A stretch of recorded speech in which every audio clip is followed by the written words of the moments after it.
ഞാൻ ഇറങ്ങുന്നു. ആ അരവിന്ദ്, മുത്തശ്ശ. നീ വേണം ആനന്ദിനെയും കൊണ്ട് ആശ്രമത്തിലേക്ക് പോകുവാൻ. ശരി മുത്തശ്ശ.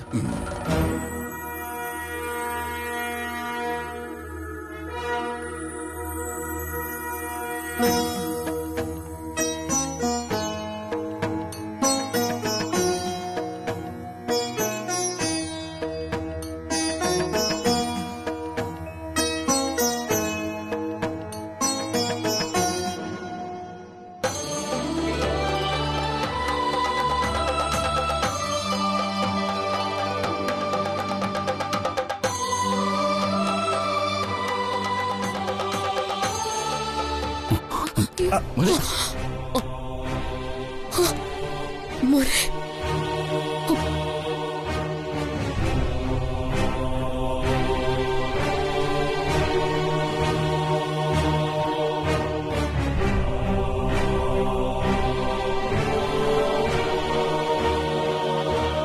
വാ ബ്രോ, പോവാ.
ആന്റി, വാർത്ത കപ്പലിന്റെ വേണോ?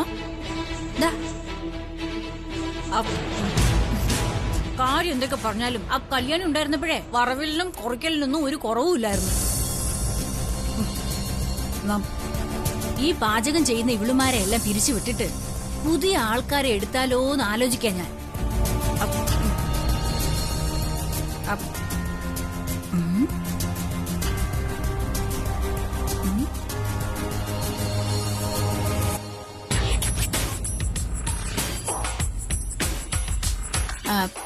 ആന്റി എന്താ ഇത്ര ആലോചിക്കുന്നേ?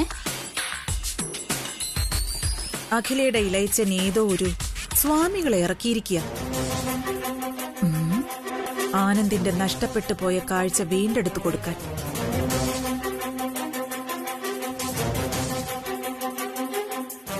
ഒരു വിഷഗ്വരൻ. വിഷക്കുരങ്ങനാ? വിഷഗ്വരൻ അല്ലടി, വിഷഗ്വരൻ. അതെന്താ, വല്ല അന്യഗ്രഹ ജീവിയാണോ? ഓ, ഇടി വൈദ്യം അറിയാവുന്ന സ്വാമികൾ. അതിന് വൈദ്യസ്വാമി എന്ന് പറഞ്ഞാ പോരെ? വിഷകുരൻ എന്നൊക്കെ പറഞ്ഞിട്ട് ദാവിന്റെ രുചി അങ്ങ് പോയി.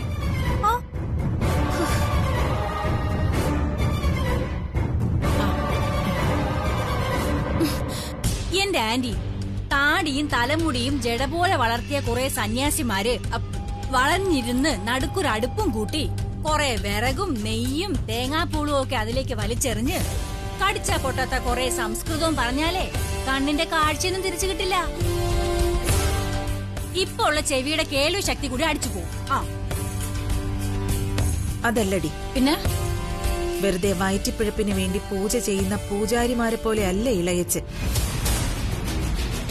കോടികളുടെ സമ്പത്തുള്ള അഖിലയുടെ ഇളയച്ചൻ എല്ലാം ഉപേക്ഷിച്ച് സന്യാസി ആയത് വെറും വേഷം കെട്ടലല്ല. അതാ എനിക്കൊരു ഭയം. എത്ര വലിയ ആളുകളായാലും പോയ കാഴ്ചയൊന്നും തിരിച്ചു കിട്ടാൻ പോകുന്നില്ല. ഇതിനേക്കാളും വലിയ സന്യാസിമാര് മഹാഭാരതത്തിലുണ്ടായിരുന്നു. എന്നിട്ടും കാഴ്ചയില്ലാത്ത ദുര്യോധനന് കാഴ്ച തിരിച്ചു കിട്ടിയോ? അയ്യോ, പുരാണത്തിലൊക്കെ എന്തൊരറിവാ. നിന്നോട് ഇത് പറയാൻ വന്ന എന്നെ വേണോ അടിക്കാൻ? സോറി ആന്റി, ദുര്യോധനല്ല, പാണ്ഡുവിന്. കഷ്ടം തന്നെ. അപ്പൊ പാണ്ഡുവിനും അല്ലേ? ആന്റി അതൊക്കെ വിട്. പാണ്ഡുവോ ദുര്യോധനോ ആരോ ആയിക്കോട്ടെ, അവർക്കൊക്കെ കണ്ണുപോയ നമുക്കെന്താ? ഇവിടെ ആനന്ദേട്ടന്റെ കണ്ണ് നഷ്ടപ്പെട്ടതുകൊണ്ട് ആന്റിക്ക് എനിക്ക് ഒരു സമാധാനം ഉണ്ടല്ലോ.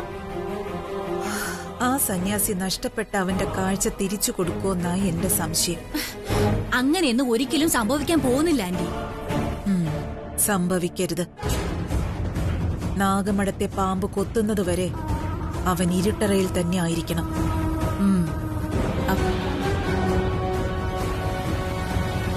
സ്വന്തം ഇളയമ്മയായ എന്റെ കരുണത്ത് അവന്റെ കൈ പതിഞ്ഞതാ. ചത്ത് മലച്ചവൻ കിടക്കുമ്പോ ആ കൈവെള്ളയിൽ ഒരു മുത്തം കൊടുക്കണോ എനിക്ക്?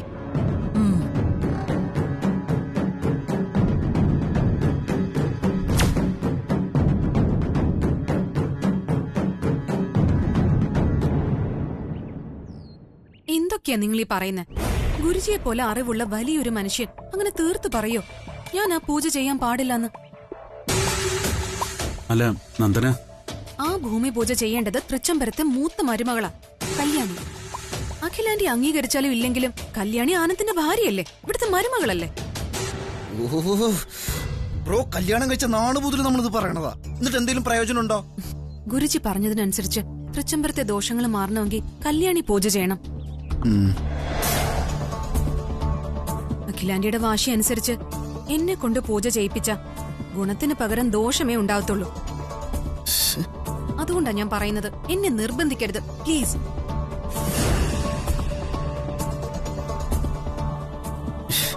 എന്റെ നന്ദന, നീ എന്താ ഈ കൊച്ചുകുട്ടികളെ പോലെ? അരവിന്ദ്, ഇനിയും എന്നെ ഈ കാര്യത്തെ നിർബന്ധിച്ച എനിക്ക് മറ്റെന്തെങ്കിലും തീരുമാനം എടുക്കേണ്ടി വരും. ഇപ്പൊ ഇവിടെ എന്താ പ്രശ്നം? നന്ദനയ്ക്ക് ഭൂമി പൂജ ചെയ്യാൻ പറ്റില്ല, അതല്ലേ പ്രശ്നം? അതെ, തറവാടിന് ദോഷം വരുമെന്ന് അറിഞ്ഞുകൊണ്ട് തന്നെ എനിക്ക് ഈ പൂജ ചെയ്യാൻ വയ്യ. അത് തന്നെ. നന്ദന, ഈ ഭൂമി പൂജ നടക്കാൻ പോകുന്നത് തൃച്ചംബരത്തല്ല, ഇവിടുന്ന് കിലോമീറ്ററുകൾ അകലെയുള്ള തൃച്ചംബരത്തേക്ക് പുതുതായി വാങ്ങിച്ച സ്ഥലത്താണ്. അതെ, പക്ഷെ അതുകൊണ്ടെന്താ പ്രയോജനം? പ്രയോജനം ഉണ്ട് അരവിന്ദ്. ശിവരാമനങ്ങൾ പറഞ്ഞില്ലേ അഖിലാന്റി ഈ പൂജയ്ക്ക് വരില്ല എന്ന്? ആ, അമ്മ വരാൻ സാധ്യത ഇല്ലാന്ന് അച്ഛൻ പറഞ്ഞിരുന്നു. അപ്പൊ പിന്നെ എളുപ്പമായില്ലേ? തൃച്ചംബരത്തുനിന്ന് പൂജ ചെയ്യാനെന്ന് പറഞ്ഞ് നന്ദന ഇറങ്ങുന്നു. അല്ല, അപ്പൊ നമ്മളിപ്പോ പൂജ ചെയ്യണ്ടെന്നാണോ സുബുട്ടൻ പറയണേ? നീ തോക്കിക്കയറി വെടിവെക്കാതിരിക്കെ. പൂജ ചെയ്യുന്നത് നന്ദന അല്ലെന്നേ ഉള്ളൂ, പകരം കല്യാണി ചെയ്യുന്നു. പക്ഷെ സുവർണത് നടക്കോ? കല്യാണി കൊണ്ട് സമ്മതിപ്പിക്കണം. നന്ദന പൂജ ചെയ്ത അത് തൃച്ചംബരത്തിന് ദോഷകരമായി മാറുമെന്ന് ഒറ്റ വാക്ക് പറഞ്ഞാൽ മതി, കല്യാണി അതിന് തയ്യാറാവും. ആ, അത് ശരിയാ. കല്യാണി അതിന് തയ്യാറാവുമെന്ന് എനിക്ക് തോന്നുന്നില്ല. അഖിലാന്റിയുമായി ഇനി ഒരു പ്രശ്നത്തിന് കല്യാണി ഇറങ്ങിത്തിരിക്കില്ല. കല്യാണി കൊണ്ട് സമ്മതിപ്പിക്കേണ്ടത് നിങ്ങളുടെ ഉത്തരവാദിത്വം. ഞാൻ ഇന്ന് ഇറങ്ങട്ടെ, അഖിലാന്റിയെ കാണാൻ നിൽക്കുന്നില്ല.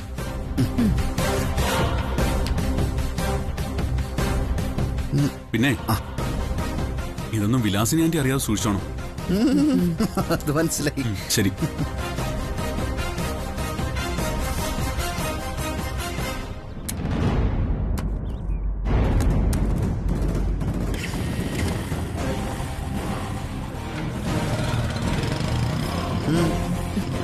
അപ്പൊ അതിനൊരു പരിഹാരമായല്ലോ.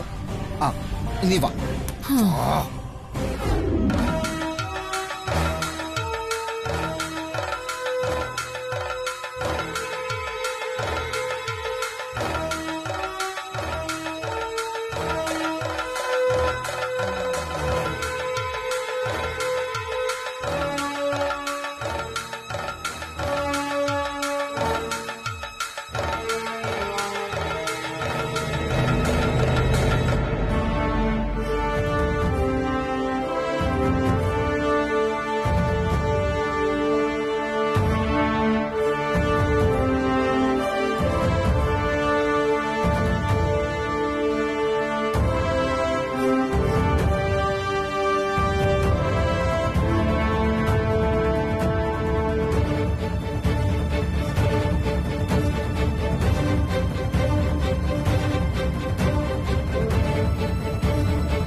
त्र्यम्बकं यजामहे सुगन्धिं पुष्टिवर्धनं पूर्वारुगमिव बन्धना मृत्योर्मुक्षीयमामृता.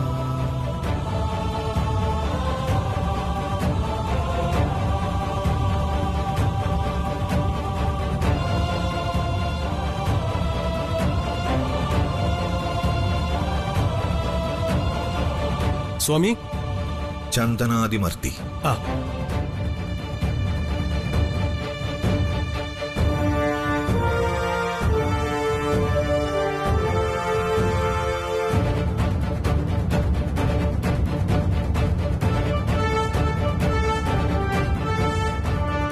കണ്ണുകൾ അടച്ചോളൂ.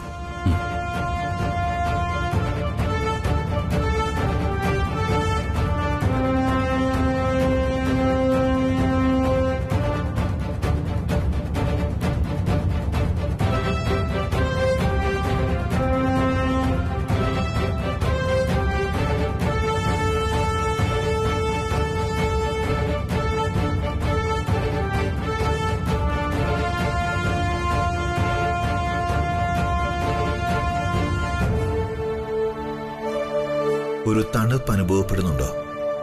ഉണ്ട്.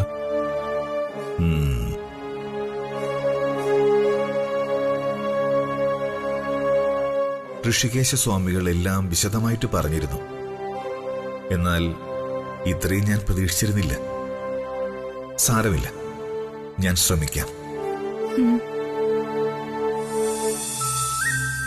കുഞ്ഞെ, വ്യത്യസ്തമായൊരു ചികിത്സാ രീതിയാണ് എന്റേത്. ഈ ചികിത്സ തുടരണമെങ്കിൽ എന്റെ 2 ഉപദേശങ്ങൾ കേൾക്കുകയും അത് പാലിക്കുകയും വേണം. പറയൂ സ്വാമി. ഉപദേശം 1: ആദ്യം ദൈവത്തിൽ അടിയുറച്ച് വിശ്വസിക്കണം. 2: എന്നിലും ഞാൻ തരുന്ന ഔഷധങ്ങളിലും വിശ്വസിക്കുക. ഈ ഉപദേശം സ്വീകരിക്കാമോ? സ്വീകരിക്കുന്നു സ്വാമി. ദൈവം ജീവകലികാജാലങ്ങളെയെല്ലാം സൃഷ്ടിച്ചപ്പോൾ മനുഷ്യന് പ്രഥമ സ്ഥാനം നൽകിക്കൊണ്ട് അവൻ ആവശ്യമായതെല്ലാം ഭൂമിയിൽ തന്നെ വിളയിച്ചിട്ടുണ്ട്. അതിൽ പ്രധാനപ്പെട്ടതാണ് മാനുഷിക രോഗങ്ങളെ പ്രതിരോധിക്കാൻ കഴിവുള്ള ഔഷധ സസ്യങ്ങൾ. പക്ഷേ ഇന്നൊരു കുറുന്തോട്ടിയുടെ വില പോലും, അത് വാദത്തെ പ്രതിരോധിക്കാനുള്ള മരുന്നാണെന്ന് പോലും മനുഷ്യനറിയില്ല. ഒരു കാശിത്തുമ്പ പോലും ഇന്ന് മണ്ണിൽ കിളിർക്കുന്നില്ല. കാരണം മണ്ണ് ശുദ്ധമല്ല, ആകെ വിഷമയമായിരിക്കുന്നു. കൊടും കാനനങ്ങളിൽ മൃഗങ്ങൾ രോഗം വന്നു മരിക്കുന്നില്ല. അവിടെ ആയുർവേദ വൈദ്യനോ അലോപ്പതി ഡോക്ടർമാരോ ഒന്നും തന്നെയില്ല. വിശേഷബുദ്ധി തീരെയില്ലാത്ത ഈ മൃഗങ്ങൾ ഔഷധ സസ്യങ്ങൾ ഭക്ഷിച്ച് സ്വയം ചികിത്സിക്കുന്നു. ഞാൻ പറഞ്ഞു വന്നതിനർത്ഥം എല്ലാ രോഗങ്ങൾക്കുമുള്ള മരുന്ന് ഈ പ്രകൃതിയിൽ തന്നെയുണ്ട്.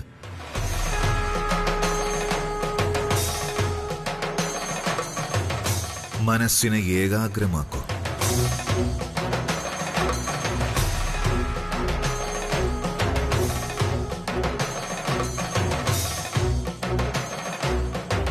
അച്യുതാനന്ദ ഗോവിന്ദ വിഷ്ണു നാരായണ ഹരേ. അച്യുതാനന്ദ ഗോവിന്ദ വിഷ്ണു ധന്വന്തരേ ഹരേ. നശ്യന്ത സകലാഹ രോഗാ ഹരേ. സത്യം സത്യം വദാമൃത.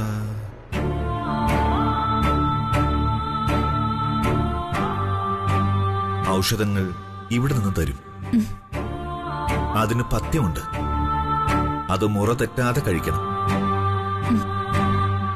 മുടങ്ങാതെ 9 ദിവസവും വരണം. എങ്കിൽ എഴുന്നേറ്റ് മരുന്നുകൾ വാങ്ങി മടങ്ങാം. ശരി സ്വാമി.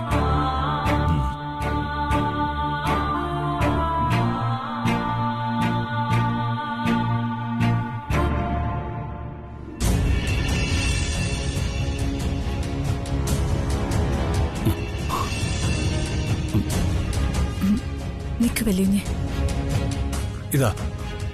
ആ ശരി.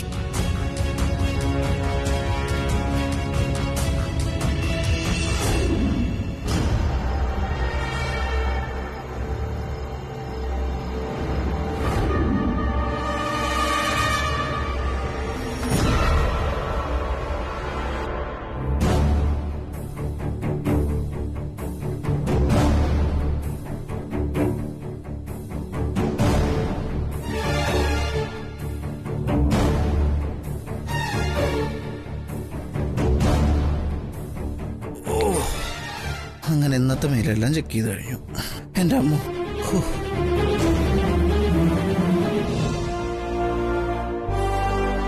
നന്ദന, നീ എന്തിനെങ്കിലും ടെൻഷൻ അടിക്കുന്നേ? എല്ലാത്തിനും ഒരു മാർഗം കണ്ടില്ലേ നമ്മള്?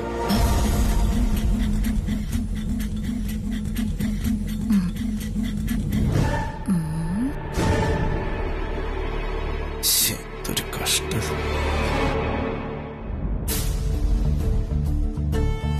നന്ദന, ഈ കാക്കയുടെ ചുണ്ടെന്ന പശുവിന്റെ വിശപ്പെന്നോ അങ്ങനെ എന്തോ ഒരു പഴഞ്ചൊല്ലില്ലേ? ആ, അതുപോലെ അമ്മയുടെ ആഗ്രഹം പോലെ പൂജ നടക്കുകയും ചെയ്യും. ഗുരുജി പറഞ്ഞതുപോലെ കല്യാണി എന്നെ പൂജ ചെയ്യുകയും ചെയ്യും. അത് ശരി. അപ്പൊ അങ്ങനെയാണ് കാര്യങ്ങളല്ലേ? അരവിന്ദേ, ഇതൊക്കെ നടക്കുന്ന കാര്യമാണോ? എനിക്ക് ഗുരുജി പറഞ്ഞത് ഓർക്കുമ്പോ തന്നെ ആകെ ടെൻഷൻ ആവുക. കല്യാണി ചെയ്യേണ്ട പൂജ ഞാൻ ചെയ്ത ഫലം ഉണ്ടാവില്ലെന്ന് മാത്രമല്ല ദോഷമായിട്ട് ഭവിക്കുമെന്നാണ് ഗുരുജി പറഞ്ഞിരിക്കുന്നത്. ആയിക്കോട്ടെ, ആ, നീ അതിനവിടെ പൂജ ചെയ്യുന്നില്ലല്ലോ. അരവിന്ദ് പറയുന്ന പോലൊന്നും അല്ല. കല്യാണി ഈ അവസ്ഥയില് അഖിലാന്റിയെ വെറുപ്പിച്ച് ഇങ്ങനൊരു പൂജ ചെയ്യാൻ തയ്യാറാവുമെന്ന് അരവിന്ദിന് തോന്നുന്നുണ്ടോ? നന്ദന, കല്യാണി തയ്യാറാവും. അല്ലെങ്കിൽ നമ്മൾ കല്യാണി അതിന് തയ്യാറാക്കിയിരിക്കും. സുബ്രു പറഞ്ഞതുപോലെ കാര്യങ്ങൾ നടക്കണമെന്നില്ല. എനിക്കെന്തോ ഒരു ഭയം.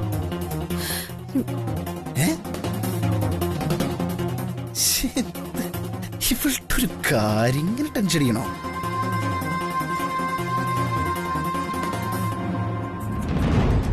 ശരി, നീ പറഞ്ഞത് ശരി തന്നെയാ.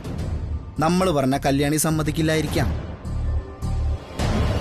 അങ്ങനെയാണെങ്കിൽ തന്നെ കല്യാണിയെ കൊണ്ട് സമ്മതിപ്പിച്ചെടുക്കാൻ വേറെ മാർഗങ്ങളൊക്കെ ഉണ്ടല്ലോ. എന്ത് മാർഗമെന്ന് അരവിന്ദ് പറയുന്നത്? മാർഗമൊക്കെ ഉണ്ട്. ആദ്യം നീ ഒന്ന് സ്റ്റഡി ആയിട്ടിരിക്കും. എടി, നീ ഇങ്ങനെയൊന്നും ആയിരുന്നില്ലല്ലോ. നിനക്ക് എന്താ പറ്റിയത്? എന്ത് കാര്യം തന്റെ ഇടത്തോടു കൂടി ചെയ്യാൻ ഇറങ്ങിത്തിരിക്കുന്ന എന്റെ നന്ദനയ്ക്ക് ഇത് എന്താ പറ്റിയത്? എന്താന്ന്?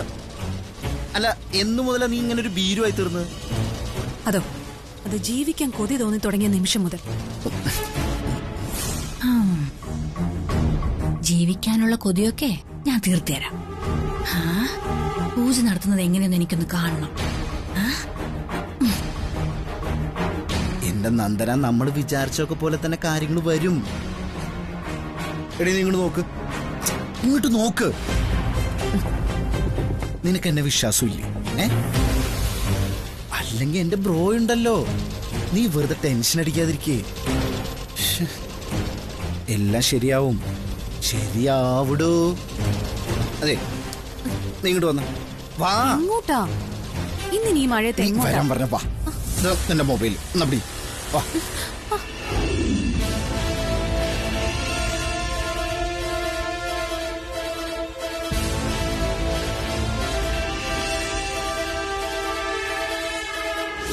കല്യാണിക്ക് കുഴപ്പമൊന്നുമില്ല. പക്ഷേ കുഞ്ഞിന്റെ കണ്ണുകൾക്ക് കാഴ്ചയില്ല.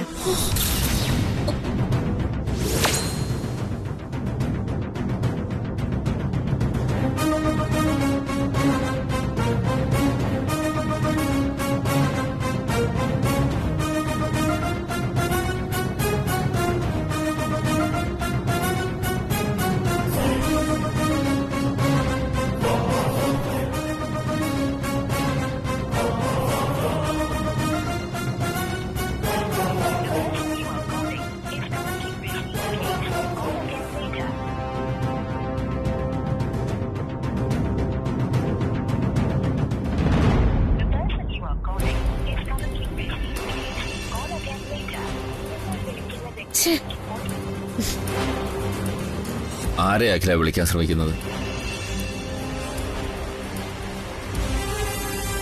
ഇന്നലത്തെ ദുസ്വപ്നത്തിന്റെ ഭീതി അഖിലയുടെ മുഖത്ത് നിഴലിച്ച് കാണുന്നു.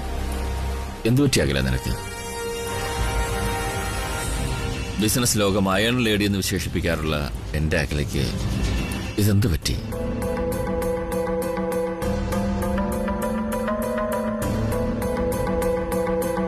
നീ ഇപ്പൊ ഫോൺ ചെയ്ത് ആരെയാണെന്ന് എനിക്ക് ഊഹിക്കാം. അതെ അഖില, നീ ആ ഗൈനക്കോളജിനെ വിളിച്ച് ബുദ്ധിമുട്ടണമെന്നില്ല.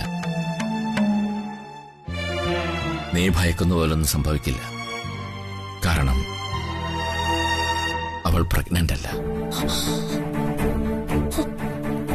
അതെ അഖില, കല്യാണി പ്രഗ്നന്റ് അല്ല.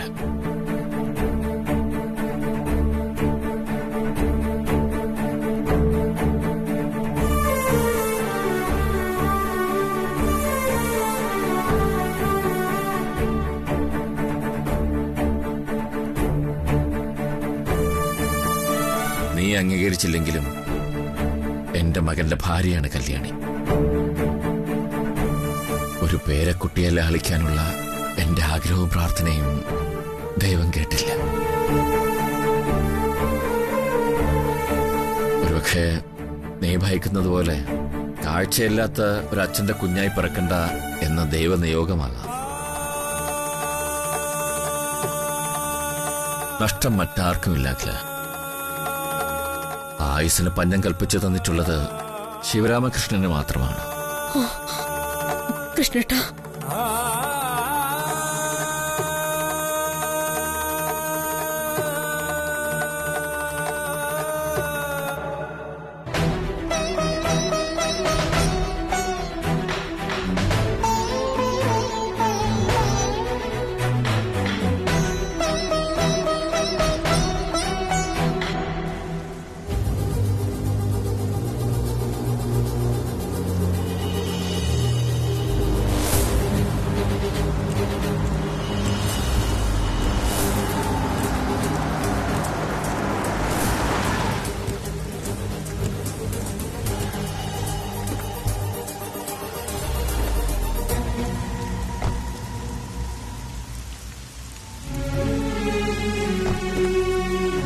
ബ്രോ ഇറങ്ങും ബ്രോ.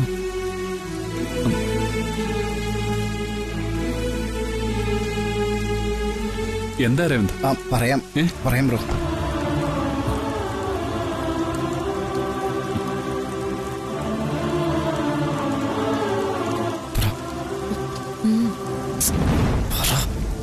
എന്താ രണ്ടുപേരൊന്നും മിണ്ടാത്തത്?